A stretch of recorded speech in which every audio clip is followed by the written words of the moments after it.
Is Angry Birds deterministic? While trying to get 3 stars on the more complex levels, the ones with a lot of destructible entities, I noticed that even after playing the same level over 50 times, doing always the same thing, I've never seen the same final result. Something always goes differently. Does the same input always result in the same output, or is there a random factor in there? Question from user Andreas Bonini at Gaming@Stack Exchange. Answer: the algorithm is deterministic, but it's arguable that the overall result of launching a bird is effectively non-deterministic because it relies on extraordinarily sensitive user input. To test the algorithm and the effect user input has on it, I used the following procedure. Load the Google Chrome version of Angry Birds. Load level 1.1. Pull the mouse back to a specific XY coordinate. This was past the point of full draw for the bird. Release the bird, and wait for the game to reach a steady state. To measure my XY coordinate, I opened the background Chrome window, and navigated it to this page. I aligned the two windows so that I could see the X and Y positions of the mouse while still able to cause something to happen when I released the bird. I aligned my mouse cursor with the lower left-hand corner of the box around these two numbers,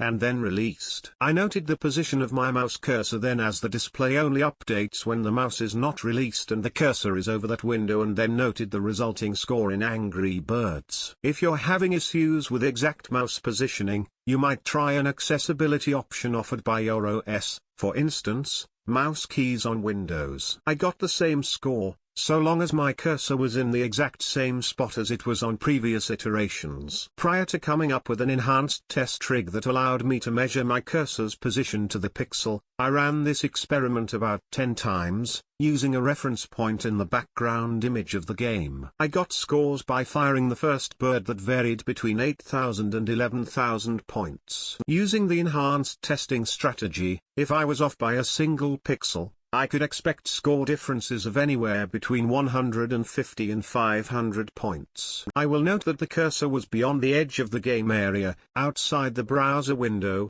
far beyond the maximum distance the bird can be drawn back, and I still noticed differences when moving my cursor even a single pixel. Further, I took screen caps for an extreme case where my cursor was on a different monitor than the game window, and ran several iterations where I kept my cursor in the same location, or moved it slightly. By my calculations based on measuring distance from screen caps, the game was able to create a different result. Score 32,960 versus 31,520 based on a 1 pixel difference in height, 544 versus 545 pixels over a distance of approximately 1,284 pixels of width. This works out to be an angular difference of 0.03 degrees. I'd say that for any practical purposes, you can expect to employ the same general strategy on the same level repeatedly and expect wildly varying results. The level of sensitivity in the controls is so extreme that there's no practical way to get it to do the same thing twice. This is exacerbated by the fact that if you're playing on a touch screen, it would be extraordinarily difficult to reproduce the same movements down to the individual pixel. Answer from user Agent 86 at Gaming@Stack Exchange.